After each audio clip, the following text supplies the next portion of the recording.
Ahora sí hablo yo.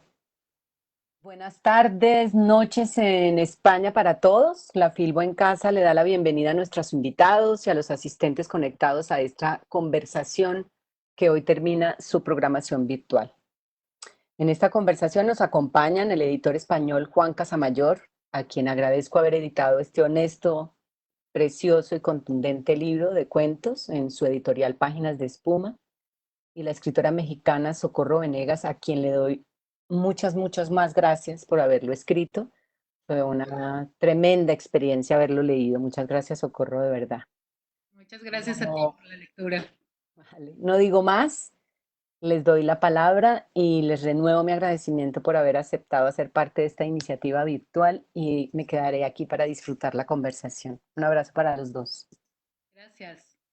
Gracias. Bueno, pues como veis detrás, tengo total oscuridad.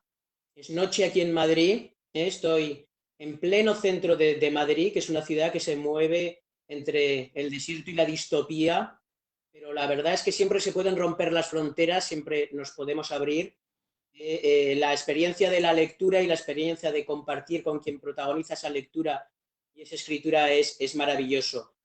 Nos da la oportunidad Filbo en Casa, la Feria del Libro de Bogotá, que ha abierto esta ventana, una ventana amplia donde cabe toda la gente ahora que disfruta de la tarde en Colombia, en Bogotá, que disfruta de la gente que nos estará viendo desde México, y seguramente habrá de muchísimas latitudes que, digamos, convergen en esta necesidad más que nunca de compartir y de abrir esas ventanas y de poder conversar entre todos.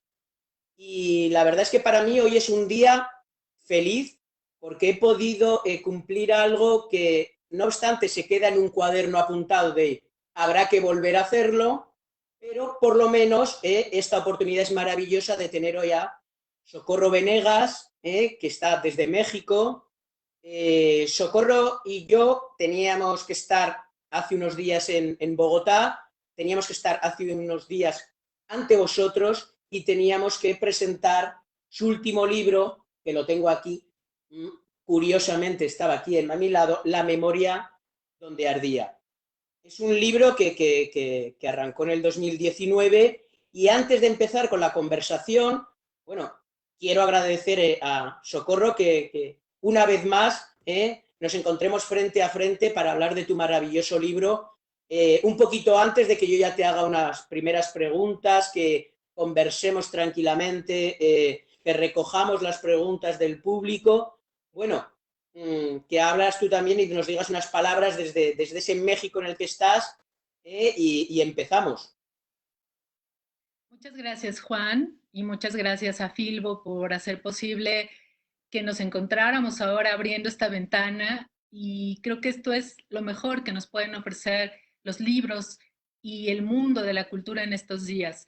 La posibilidad de asomarnos a otras personas, a otras lecturas, gracias a la tecnología, pero también gracias a que muchos protagonistas del mundo del libro no han querido detenerse, que tú seguiste haciendo talleres, tú abriste también la posibilidad de que se siguieran los libros de Página de Espuma, que siguieran leyéndose, encontrando nuevos lectores. La Feria del Libro de Bogotá también está haciendo parte de esto.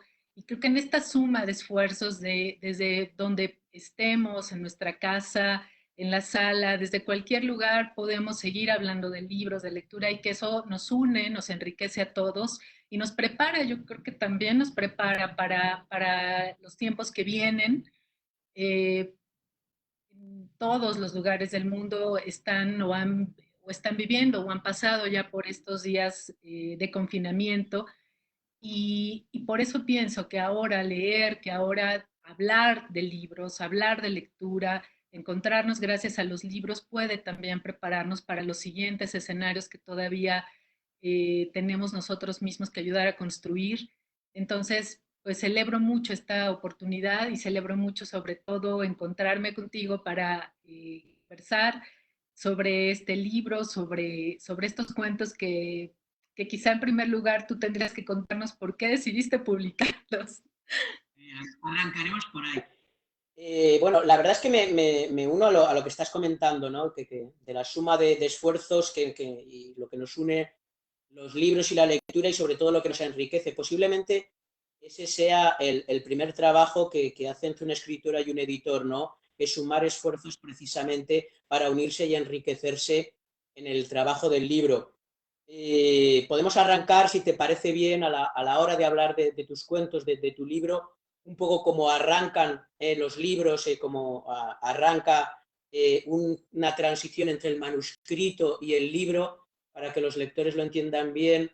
Es esa entrega del manuscrito que tú hiciste de una forma tan elegante, tan generosa, como permitiéndome, en el fondo, poder entrar a esos cuentos y que con un correo electrónico, para que lo sepáis todos, de una forma muy concisa pero muy directa, Socorro me proponía leer sus textos y fue en apenas unos pocos días como ya su libro estaba entre mis manos y fue una de las experiencias más importantes para mí de lectura a caballo entre el año 2018 y 2019 en todo ese trabajo que se hizo.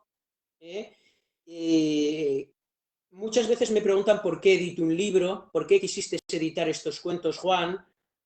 Cuando yo leo un texto, cuando leo unos cuentos, yo tengo como dos formas de calibrar esa necesidad de publicar un manuscrito. Uno es que de repente me entran unas ganas enormes, casi una ansiedad, por hablar con quien ha escrito esos cuentos.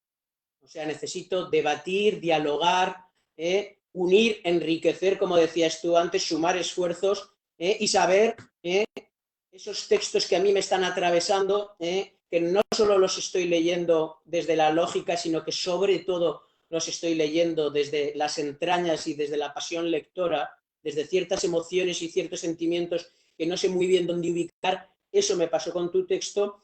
Y el otro espacio que a mí se me crea cuando leo un manuscrito que quiero publicar es que lo quiero compartir.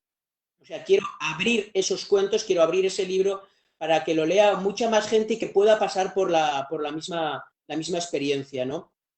He de decir también que como editor y como seguidor un poco de los autores que publico, a mí ya sabes que me ha interesado tanto tu libro de cuentos como todo el resto de tu obra. O sea, soy un editor que me gusta acompañar. Creo que la suerte de ser editor es que eres testigo de cómo una obra se va creando delante de ti y eso es impagable. Eso es lo que me justifica ser editor. Y por aquí va la primera reflexión para que hablemos sin ánimo tampoco de pregunta, porque yo leo este manuscrito, y bien sabes que lo estuvimos trabajando, pero por un lado me gustaría antes insertar esta obra dentro de toda tu trayectoria, porque yo tengo un impacto individual con tus cuentos que conforman la memoria donde ardía, y luego cuando leo el resto de tu obra veo que hay una permeabilidad absolutamente maravillosa que difícilmente se te puede diagnosticar como escritora solo de libros, sino de toda una obra envolvente que se va extendiendo y que va rompiendo sus propios límites hacia afuera y hacia adentro. Los libros están interconectados y que me gustaría empezar un poco por aquí la charla. Tú estás escribiendo este libro y forma parte de una obra. ¿Cómo te sientes tú cuando yo no existía, cuando no había editor? ¿eh? ¿Y cómo estabas escribiendo estos cuentos, vinculado además con tu trabajo como cuentista, tu trabajo como novelista? Creo que sin duda La memoria donde ardía juega un díptico precioso con una novela emocional que a mí me ha hecho llorar, se lo he dicho a Socorro más de una vez, que me parece un libro perfecto para que como una madre le cuenta a su hijo que detrás hay también otra posible mujer, ¿no? Háblanos un poquito, no me quiero alargar mucho más, pero háblame de estos cuentos en ebullición, en escritura, en la obra, y a partir de ahí ya veremos cómo los leí yo y cómo hablamos tú y yo, y luego internaremos la conversación en los textos. Sí, tienes mucha razón en leer de esa manera el libro de cuentos. Tal vez otros editores solo se quedarían como con esa lectura individual, o sea, trabajar con el libro que se les ha propuesto y difícilmente ir más allá, porque también hay que decirlo, ¿no? Los editores están siempre contra reloj, están siempre con planes y con tiempos muy acotados. Entonces, dedicarle una atención mayor a un autor cuando tienen todos los libros por venir y más autores y siempre llegan más y siempre están fichando y buscando otras voces, pues puede ser difícil. A mí, la verdad es que una de las cosas que más agradezco de conocerte y de estar en el catálogo de Páginas de Espuma es esa atención que le dedicas a tus autores, esa curiosidad que te lleva a leer qué más han escrito, a ver un poquito como a seguir la pista de esas búsquedas profundamente personales y la manera como te involucras en los textos, ¿no? Como cuando leíste, por ejemplo, esa novela que acabas de mostrar en la pantalla, Vestido de novia, eh, ataste cabos, cómo encontraste los vasos comunicantes con el libro de cuentos y para ir contestando a tus preguntas sobre la relación entre estos cuentos con mis novelas, yo siento que ahí hay ríos subterráneos, ¿no? Que van de esos cuentos a las novelas y que me han servido esos ríos para construir las historias tanto de los cuentos como de las novelas. Cuando trabajo en un cuento eh, y me ha quedado esta sensación de no terminar de contar lo que necesitaba, eh, lo que ha pasado ha sido que me voy hacia la novela, ¿no? O sea, dejo los cuentos como deben quedar, cierro esas historias, pero queda un germen del que no me puedo deshacer, del que no me puedo librar. Y eso me pasó con uno de los cuentos, el segundo cuento de la memoria donde ardía, que es una niña buscando a su padre, un padre alcohólico, un padre que abandona, un padre que no puede retenerse ni a sí mismo y que necesita por eso ese otro mundo que le da el alcohol. Eh, Esta niña va buscando no solo a su padre, sino va buscando sobre todo comprender ese mundo al que él necesita trasladarse.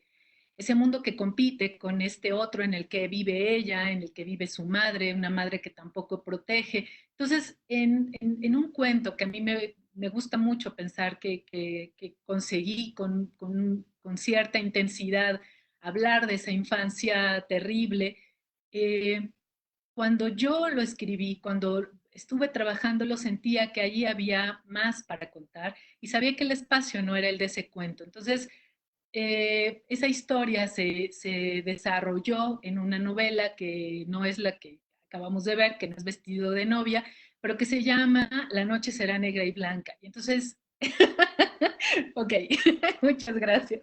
Bueno, esa novela publicada por la editorial Era en México, es ese diálogo, ese espejeo con un cuento, con una historia que necesitaba solamente ese espacio, que necesitaba crear el universo que mostraba, pero también necesitaba seguir a esa niña a lo largo de un periodo mayor, a lo largo de otras experiencias de vida que son narradas ya en la novela. Y luego el tema del duelo, de la pérdida, de la ausencia, es una constante tanto en la memoria de Andardía como en Vestido de novia en la novela. Como tema está allí permeando a lo largo de varias historias, a lo largo del cuento, y llega a esta novela de una manera más concentrada, más acotada, ¿no? En Vestido de novia se trata, como bien decías, de una mujer que quiere contarle a su hijo quién ha sido ella, ¿no? Y cómo le cuenta que ella tiene una vida anterior a la existencia del propio niño, ¿no? Y ahí hay otra de mis grandes obsesiones, que es pensar la infancia, contemplar la infancia, atravesarla de una manera auténtica, o para usar una palabra que me gustó mucho, que ahora usó nuestra presentadora aquí en Filbo, de una manera honesta, ¿no? Sin olvidarnos del niño que nosotros mismos hemos sido. Y si somos honestos mirando nuestra propia infancia, sabremos todo aquello de lo que éramos capaces, ¿no? De sentir, de desear, de imaginar lo bello y lo terrible que puede haber en la infancia. Entonces, está en la novela esa mirada del niño, de los niños que piensan que los padres existen a partir de que ellos nacen, pero no se imaginan toda esa vida detrás, que el significado de eso detrás es lo que se explora en Vestido de Novia, ¿no? Cómo presentarte ante tu hijo con todos los secretos, que es importante preservar algunos, pero que es importante develar otros. Sí, es verdad que esos ríos subterráneos que tú citabas están ahí, son evidentes. En algunos autores del catálogo de Páginas de Espuma hay esa vocación. Hay luego autores que comprenden o asumen la obra desde un concepto más estanco entre libros, y que a lo mejor la obra en sí supone un avance, pero de una forma más estancada, casi como si fuera un archipiélago. Yo tengo la sensación que tu obra es como una isla, y las islas son muy importantes para ti, una isla que emerge del agua, y cada vez se va haciendo más grande, pero siempre es la misma isla que estaba ahí debajo y que va configurando tu obra. Trasladándonos ya entonces al libro y con esa existencia de ríos subterráneos, para todos los lectores que me imagino que cuando acabe este acto saldrán corriendo a las librerías o a encargar el libro para cuando estén abiertas, también una experiencia que tienes como cuentista excelente y que enseguida se notó en el libro es los ríos subterráneos que también tiene solo ya el libro de cuentos. O sea, La memoria donde ardía tiene unos ríos subterráneos que desembocan en la obra, pero luego tiene muchos ríos, quizás sean afluentes, que concéntricamente se mueven dentro del libro, que relacionan unos cuentos con otros. No quiero decir que muchas veces sea temáticamente, aunque en tu caso eso existe, pero hay una vocación que ya veremos también, atmosférica, sutil, que va acercando al lector y se va dando cuenta que está ante un organismo vivo que palpita. Ese es el libro de cuentos, ¿no? Ya me gustaría que habláramos un poco de este trabajo ya del libro, tal como va a llegar a mí, cómo fuiste trabajando ya estos cuentos. Sé que es una labor, un libro que te ha costado muchos años trabajar, que combina textos que ya venían de un lado, otros que eran absolutamente nuevos, que empezaron a convivir conjuntamente hasta que formaron lo que hoy en día es el libro, y luego que tenías también un objetivo para este manuscrito, pero me interesa más que ese objetivo claro que tenía, que era enviarlo a la editorial, sobre todo cómo trabajaste, ¿no? La escritura y el texto. Eso me interesa muchísimo porque he oído muchas veces, pero la verdad es que cada vez que hablas de estos procesos de escritura, descubro nuevas vertientes, nuevas grietas por las que colarme en tu escritura. ¿Mm? ¿Cómo cocinaste? ¿Cómo es la trastienda de La memoria donde ardía? Sí, es como decías, es un libro que trabajé a lo largo de los años sin absolutamente ninguna prisa por publicarlo, porque esa prisa no la he tenido nunca. Y tal vez por eso también mis libros guardan un espacio importante entre uno y otro. Me preocupa mucho tener todo el tiempo para trabajar una historia, para pulirla. Y en ese sentido, este libro fui reuniendo las historias sin pensar mucho al principio en qué las hacía coherentes juntas, ¿no? ¿Qué las mantenía una junto a la otra?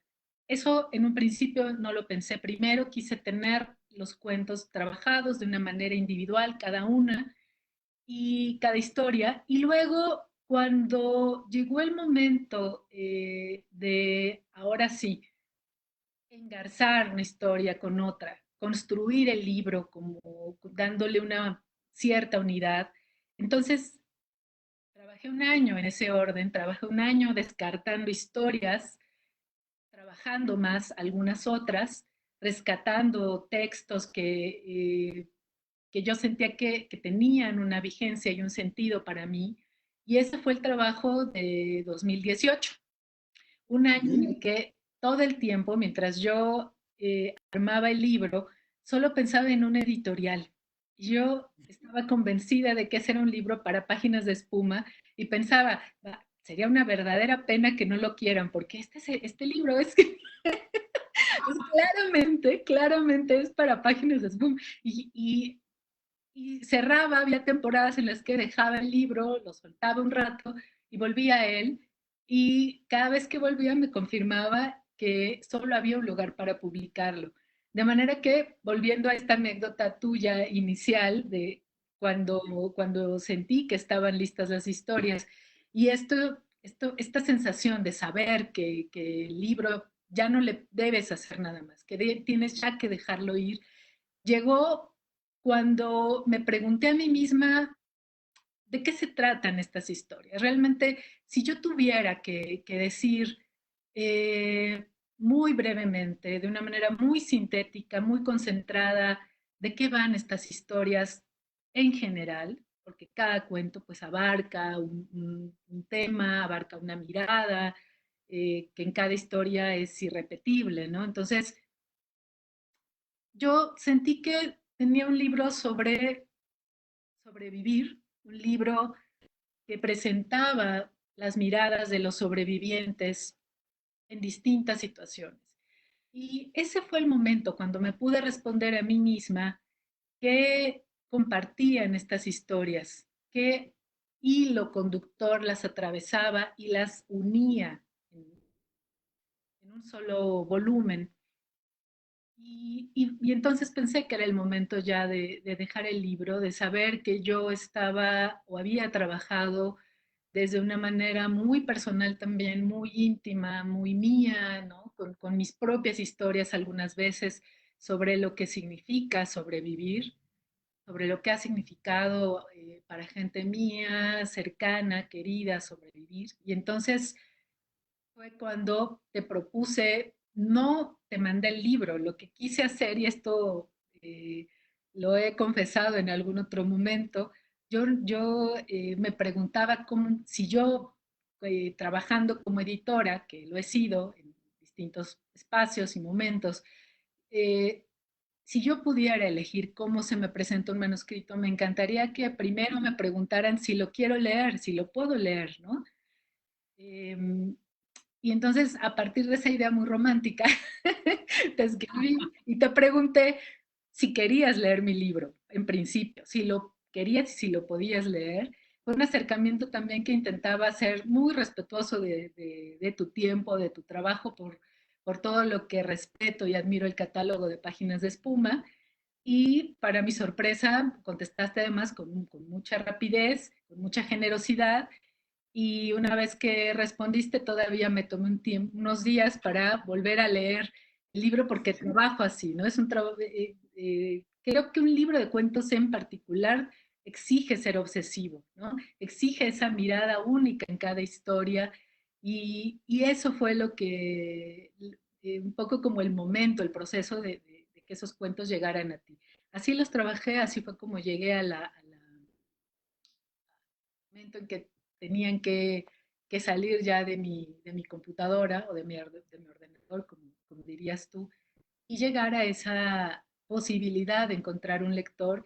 Y también quiero decir cómo es tan importante, tan radicalmente importante para un autor encontrarte no solo un lector experimentado, que tú lo eres, pero encontrar en un editor a alguien que mira tu trabajo, ¿no? Que lo abarca, que trata de comprenderlo y no solamente de quedarse con un tramo del río que puede ser ese libro, sino buscar el afluente completo, buscar las corrientes, buscar el sentido que tiene ese libro en el contexto de una obra.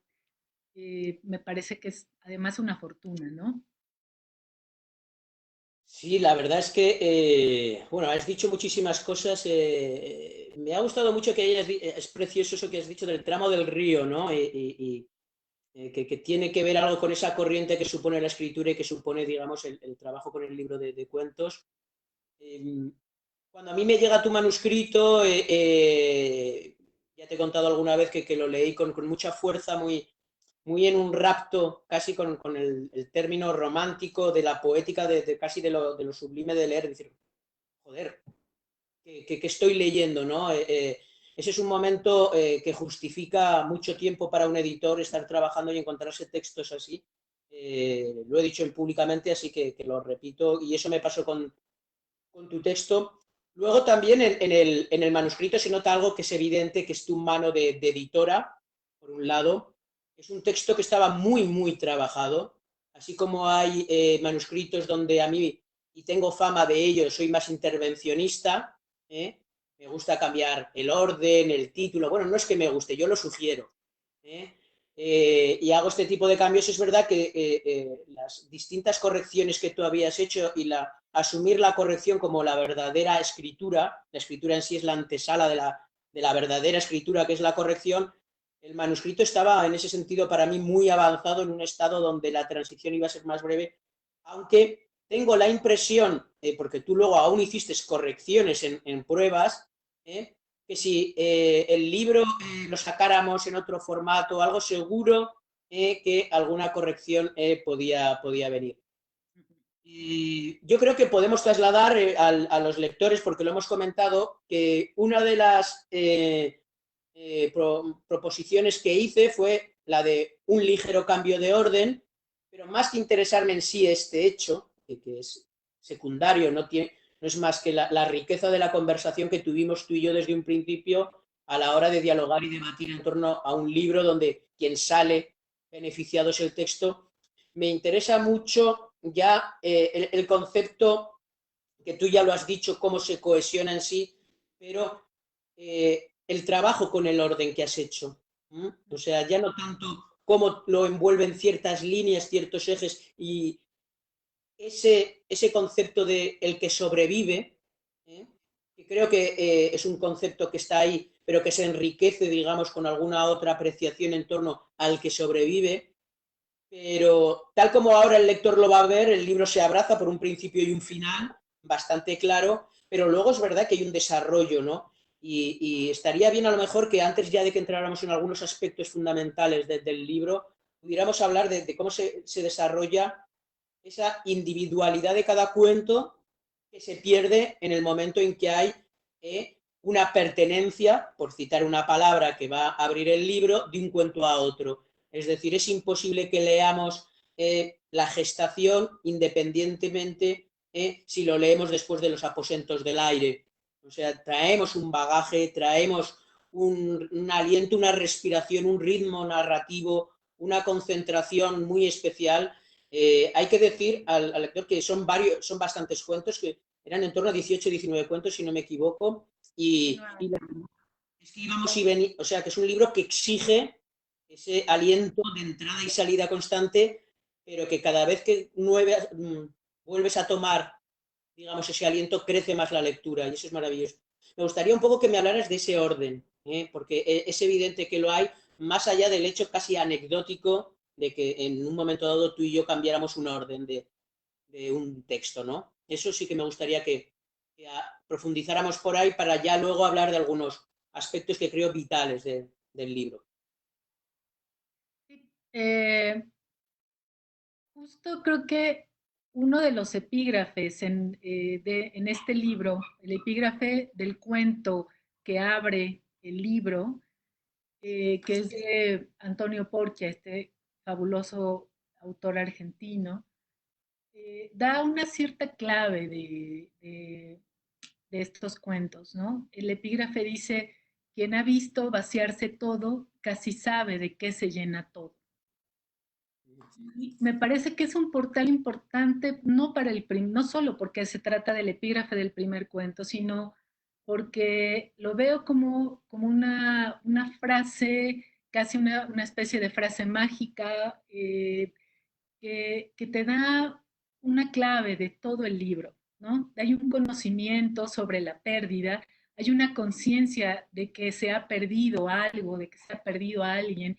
Y en estos cuentos, cuando hablamos de sobrevivir, estamos hablando de superar o de, porque superar luego puede tener un cierto matiz como de discurso fácil de superación personal, pero la conciencia de que has perdido a alguien, a un ser amado, o que se acaba un matrimonio, o en el caso de los niños que están en el hospital, ¿no? Se está acabando la vida cuando tendría que estar la vida estallando, ¿no? En el cuerpo, en la mente de los niños, pero para estos niños confinados en un hospital está terminándose el milagro, ¿no? Entonces, esta conciencia de que donde sabes que lo que estás perdiendo o lo que has perdido es fundamental en mis historias. Cuando las mujeres de algunos de estos cuentos han dado a luz y han quedado sintiéndose como un hueco, ¿no? Cuando no comprenden la maternidad, no logran sentirse cerca de los niños a los que han dado a luz y en ese paso donde la escritora mexicana Verónica Murguía hizo una lectura preciosa de algunos de estos cuentos, hablando de que esa paradoja donde una mujer da a luz pero entra en una oscuridad tremenda, ominosa. Entonces, me gusta mucho pensar en esta frase de Portia para abrir este cuento o este libro de cuentos y, y vemos en Pertenencias, que es la primera de las historias de la memoria donde ardía, vemos una mujer que está todavía atravesando por un duelo, está todavía en momentos de reflexiones muy profundas, pero aun cuando el dolor está allí muy presente, también es posible ya imaginar una especie de umbral que ella atravesará de una manera muy mansa, prácticamente dejándose llevar, dejando que los días, que el tiempo, que la vida ocurra, la atraviesen y se vaya, ¿no?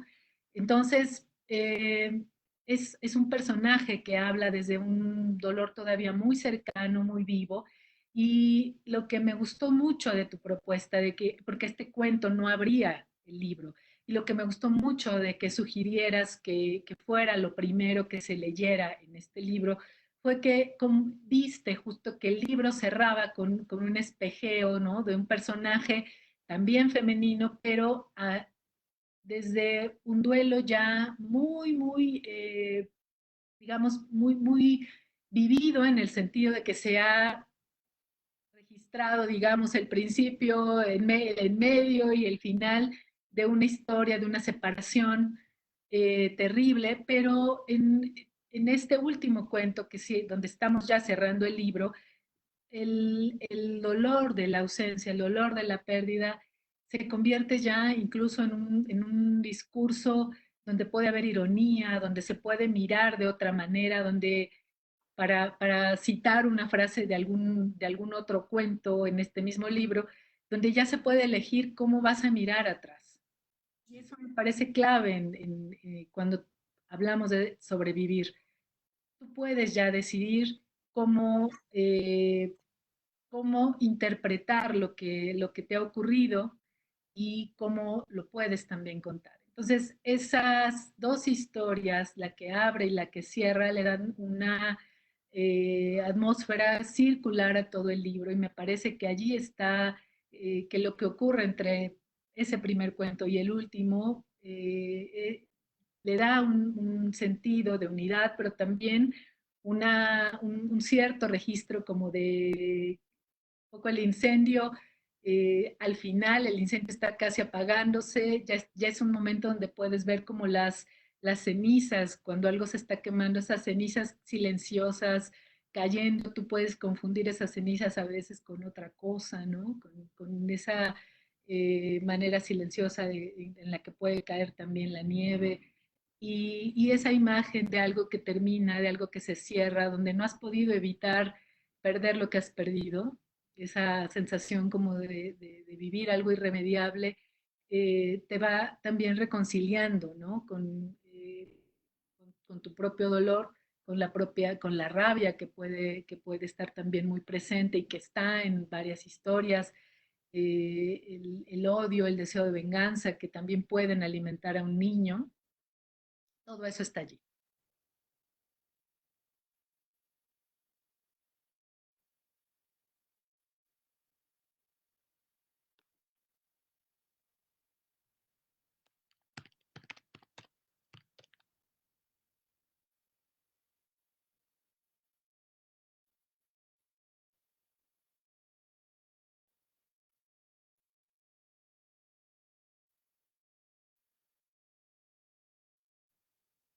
No sabemos qué pasó con la comunicación con Juan, pero no lo vemos, no lo oímos. Esperemos tratar de recuperarla. Un segundito, ya miramos. Seguro. No sé si quieres socorro. Sí, Mientras tratamos de reconectarnos con Juan, te hago una pregunta que salió del público y que dice que quisiera que le hablaras un poco del cuento del hospital de los niños que la hizo llorar muchísimo. Claro que ya veo a Juan, sí, con ustedes mucho, verán. claro. Bueno, justo, qué curioso, porque justo estaba terminando de hablar sobre la infancia y creo que algo que ya decía yo que es una de mis obsesiones, trabajar con el mundo de los niños y trabajar con una perspectiva muy respetuosa, sin ser condescendiente, sin hacer tampoco una lectura romántica de la infancia, para nada. Em, me- el cuento sobre el que nos preguntan se llama Los aposentos del aire, una frase de Thomas de Quincy, una frase que evoca además una situación fantástica donde hay camas volando, donde los niños pueden volar, ¿no? Sobre camas, una especie de, como en una especie de alfombra mágica. Y lo que yo hice con este cuento fue trabajar algo que viene de un recuerdo de infancia, de un recuerdo eh, donde tuve un hermano muy pequeño, mi hermano de 9 años murió de leucemia y antes de que él se fuera, pues estuvo 4 años muy enfermo y eso caló de una forma indeleble, por supuesto, en mi propia infancia, pero también en mi mirada sobre lo que los niños pueden procesar en una vida tan cortita, ¿no? Cómo pueden ellos gestionar sus vidas solos en un hospital, cómo pueden ellos desarrollar una vida cotidiana en un hospital, lejos de sus padres, lejos de su familia, lejos de sus hermanos, construyéndose un nuevo hábitat en el hospital para sobrevivir. Y yo creo que si hay criaturas que saben lo que significa sobrevivir, esos son los niños. Eh, Hay incluso ya estudios que hablan de los niños de la calle. Son esos niños que se pueden ir de la casa, que pueden abandonar el hogar y que solo lo hacen cuando sienten que su vida está en riesgo. Entonces, son seres que pueden tolerar muchísimo dolor. Lo vemos todo el tiempo en noticias, en los periódicos. Es aterrador y es muy doloroso ver que un niño se puede quedar cerca de sus torturadores porque necesita amor, porque tal vez necesitan más amar a alguien que sentirse amados y toleran toda clase de cosas y de abusos por esa necesidad. Entonces, plantearme en esta historia cómo podían los niños sobrevivir era imaginarme cómo pudo mi hermano vivir en ese hospital, cómo pudo estar 4 años pasando más tiempo en el hospital que en su casa, que en el hogar. Y es un gran ejercicio de imaginación porque no estuve yo viviendo con él en el hospital, porque tampoco él hablaba mucho de la vida en el hospital y todo era suponer, ¿no? Y atar cabos con las cosas que pude haber escuchado de él y con una visita, una sola visita que de alguna forma mi madre logró que hiciéramos, los dos hermanos sanos, digámoslo así, que pudimos entrar a visitar a nuestro hermano enfermo en el hospital, en un pabellón de niños con cáncer, un lugar que pues es difícil que otros niños vayan de visita. No sé cómo, mi mamá consiguió que pudiéramos entrar, que pudiéramos ver a mi hermano. Y lo que es increíble de ese recuerdo es que lo poco que yo recuerdo de esa visita, ¿no? Tengo como bloqueados allí, bloqueadas las imágenes, me quedo con algunas, cómo era el pasillo, cómo fue asomarme, era una niña de 11 años, con mucha curiosidad por ese territorio ajeno, aséptico del hospital. Y y no recuerdo la habitación de mi hermano, no recuerdo el encuentro con él, pero recuerdo todo el trayecto, ¿no? Desde el traslado que vivíamos en otra ciudad, ¿no? El traslado a la Ciudad de México desde Cuernavaca, que implicaba tomar un autobús, esa aventura que era para nosotros, ese pequeño viaje, y de esa memoria es un poco lo que he hecho, es un trabajo de arqueología. Con esa memoria, la real, lo voy a entrecomillar, porque que es un recuerdo real, ¿no? Para mí, más bien son recuerdos imaginados y a los que yo he buscado darles un sentido y el único sentido que podía yo lograr era el que le da la escritura a una experiencia dolorosa. Eso quizá es como parte de lo que yo entendería por escritura. Yo si escribo es por eso, porque necesito comprender y volver a imaginar lo que ha pasado, lo que he vivido, esas experiencias de pérdida, solo puedo explicármelas si las escribo. Creo que ya estoy conectado otra vez. ¿Es posible? ¿Se me oye? Sí, bienvenido de nuevo. No sé qué pasó, la verdad. Se conjuraron, creo que los vientos del océano. Bueno, creo que estabas hablando, por lo que deduzco, de uno de los cuentos fundamentales o que más, ¿verdad? Se ha hablado de él. Un cuento es el más largo del libro. Es uno de los que aborda con un protagonismo más sólido el tratamiento de la infancia, que estamos hablando de los aposentos del aire. Eh, y estabas comentando precisamente también el ejercicio que hay de memoria de quien sobrevive en torno a este aspecto de la infancia tan fundamental en el libro. Antes nos comentabas también que el libro está protagonizado o unido por ese carácter de sobrevivir, por esos sobrevivientes. Creo que el concepto creo que va más allá. Creo que el libro no solo habla del que sobrevive, sino del que hace un pacto con su propia memoria como sobreviviente y a partir de ahí juega con dos extremos. Por un lado juega con la capacidad de recordar y ese recuerdo en un momento dado te puede llevar a una memoria que produce dolor, que produce presencia de la razón que creó esa memoria y por lo tanto y definitivamente la escritura, pero en el otro extremo también tú juegas con el olvido, ¿no? La capacidad del que sobrevive para olvidar, que también en un momento dado se puede vincular este olvido con el dolor, olvidar aquello, aquello que seguramente fue bello y tuvo una importancia tal como para estructurarle. Yo creo que desde el título que veréis con la memoria es un eje, me parece que tú misma lo dices, los objetos tienen memoria voraz, la memoria es aquello donde se arde y contemplamos, y definitivamente hay te voy a leer una cita misma tuya para que hablemos un poco de la memoria. Como he visto que algo ya has debido de decir en este lapsus, pero creo que sí que podemos profundizar ya no solo en un ejercicio vinculado de la memoria con esa infancia y con esos cuentos que hay, sino que se proyecta hacia la maternidad, hacia el amor pasado, hacia el amor perdido. Dice así un fragmento de tu libro. No tengo remordimientos, solo conservo esa imagen última que amenaza siempre mi memoria. Esa conciencia de repente de la inutilidad de las palabras. Vuelvo a ver el espejo con marco de plata que había en la casa y encuentro la mirada negra de una niña asomándose de puntillas a sí misma.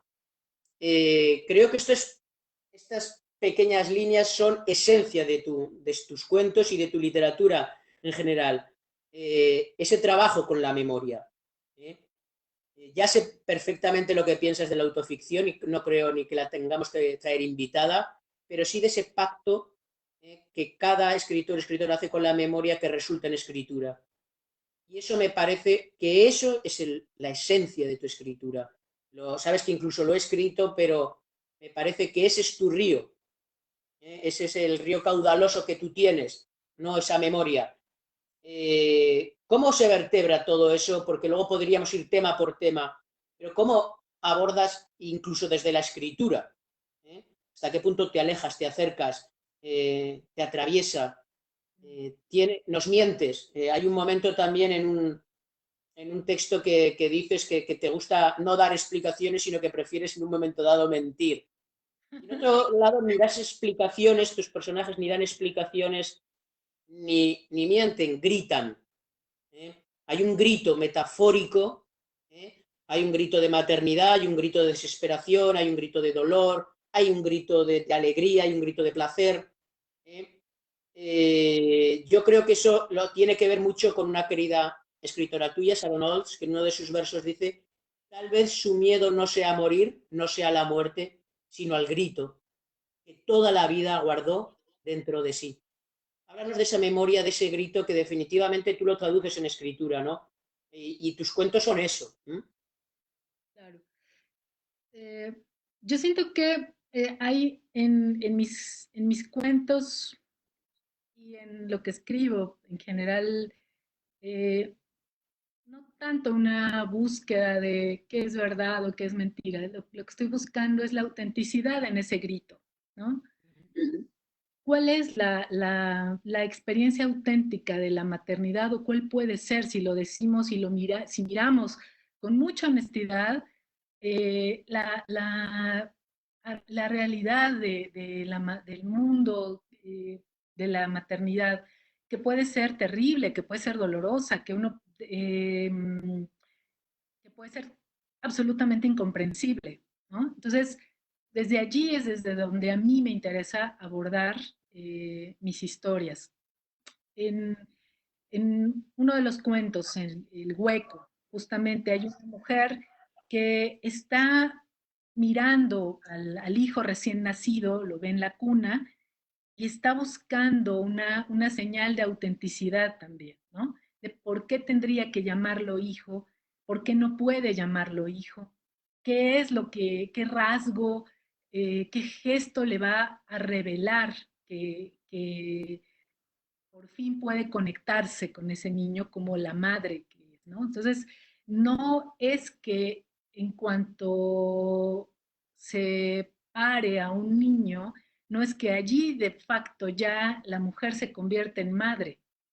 Entonces, preguntar sobre ese momento, preguntarme qué cosa es la maternidad, preguntar por qué o aceptar también lo mal que se lo pueden pasar las mujeres lejos de esa mirada idílica que ha colocado, por lo menos en México, a la madre sobre pedestales intocables, ¿no?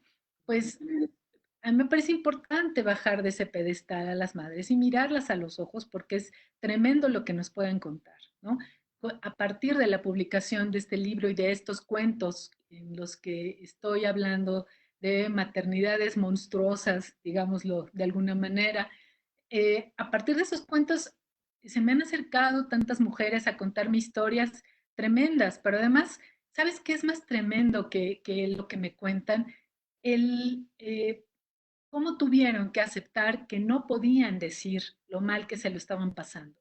Cómo ellas aceptaban este código, ¿no? social donde no puedes cuestionar nunca la maternidad, porque eso es algo sagrado, porque eso es algo que no se puede tocar, que no se puede cuestionar de ninguna manera. Entonces, que estos cuentos puedan revelar esos mundos, esas voces silenciadas, como también son las voces de los niños, me parecía importante, ¿no? No escribí estos cuentos tampoco para hacer discursos y protestar. Me interesa revelar y me interesaba encontrar el hueso de lo que eran estas visiones dolorosas.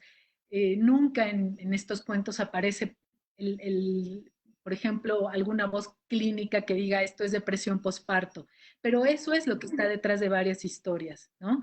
Esa tristeza enorme de las mujeres después de dar a luz o durante los embarazos, ese mundo que no las comprende, que no es capaz nunca de abrazarlas en el dolor de la maternidad o en la ira de la maternidad o en todas estas emociones no reconocidas socialmente, coloca muchas veces a las mujeres en un plano de invisibilidad total, ¿no?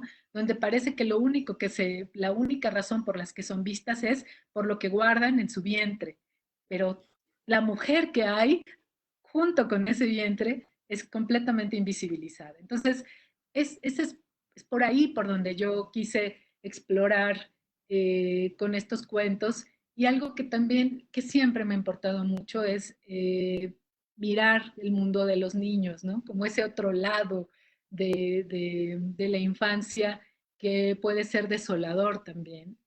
Y acercarnos a esa mirada es un poco invitar también a que recordemos quiénes fuimos cuando pasamos por allí. Quizá algo o una condición de la vida adulta sea renunciar al niño que fuimos, a eso que pensamos, a eso que hicimos, a eso que quisimos, a todo eso que deseamos cuando éramos niños. Y yo lo que hago es tratar de mantener muy viva esa etapa, esa época con estos personajes que a mí misma me han sorprendido, ¿no?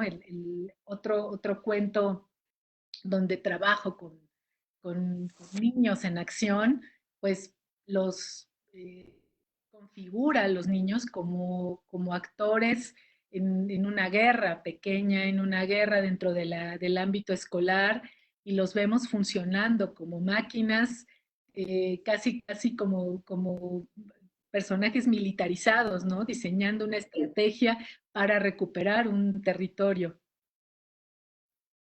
Sí, has unido dos temas que son fundamentales en tu libro. Hay más, por supuesto, que es la infancia y la maternidad.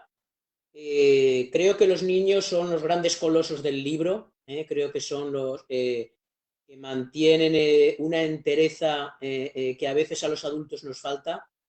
Creo que sometes a la infancia que sea huérfana de sí mismo y por lo tanto los niños se rebelan, lo has dicho antes, me interesa revelar y es verdad que en el libro hay ciertas revelaciones, una de ellas es esta, es tener una infancia, digamos, a contracanon de lo que se espera de cómo tenemos a los niños, ¿no? El niño tiene una capacidad de respuesta mucho más de lo que se puede imaginar y con eso trabajas.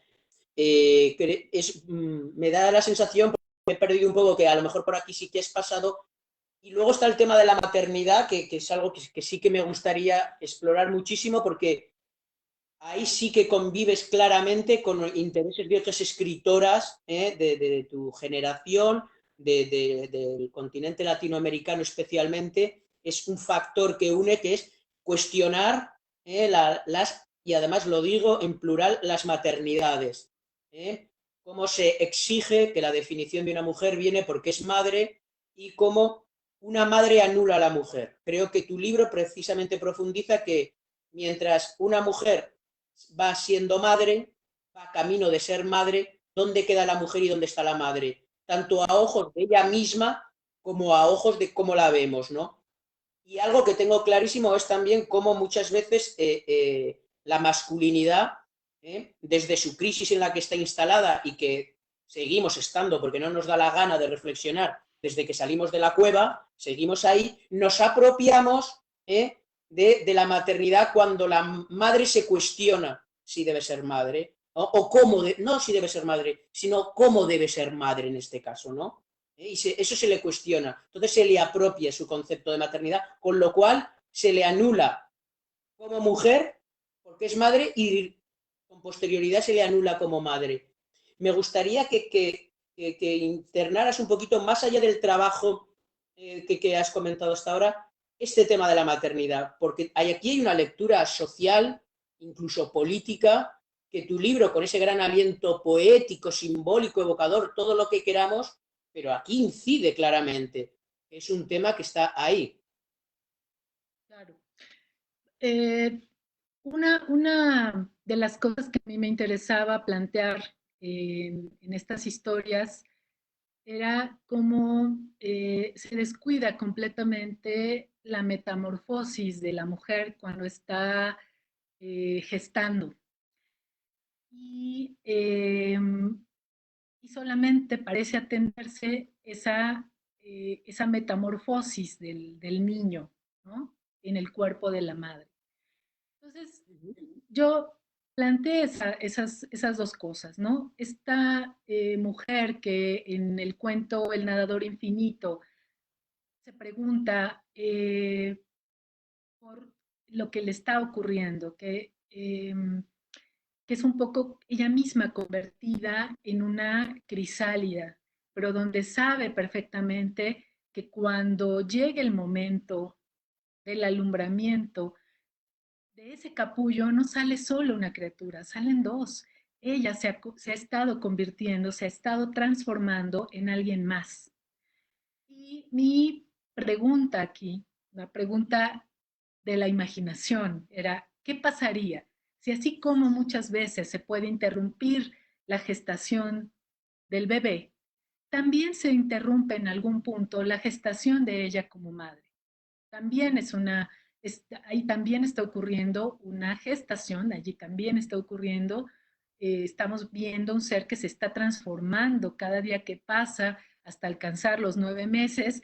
Allí hay alguien cambiando y no solamente físicamente, hay una transformación interior también que se puede interrumpir, que puede también detenerse por la razón que sea. Entonces, ¿qué nos queda? ¿No? Sabemos lo que pasa si se interrumpe una gestación, pero no sabemos cómo esa interrupción, si ocurre en el alma de esta mujer, no sabemos cómo puede afectarla. Entonces, pues a partir de esa hipótesis literaria desarrollé estas historias, ¿no? Esos seres entre comillas, inacabados, que no están entendiendo lo que les ocurre, que no logran conectar con esa nueva vida, con lo que se espera de ellas, o que entienden la maternidad de una manera distinta, que nadie tendría por qué preguntarlas ni criticarlas porque la entienden de otro modo. Si no estás en los zapatos de una mujer embarazada, pues tendrías muy poco que opinar sobre lo que ella asume, entiende y vive, ¿no?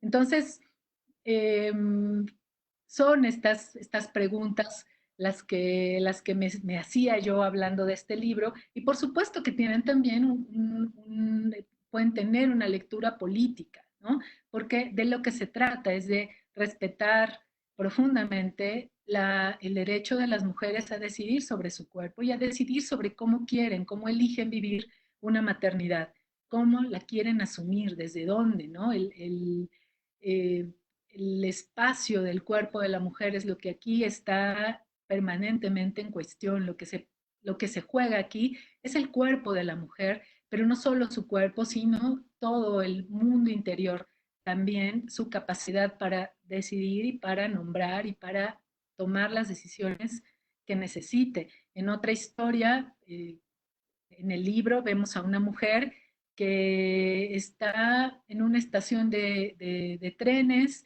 sola, sin maleta, y una mujer a la que se le está escapando la leche de los senos. Por eso sabemos que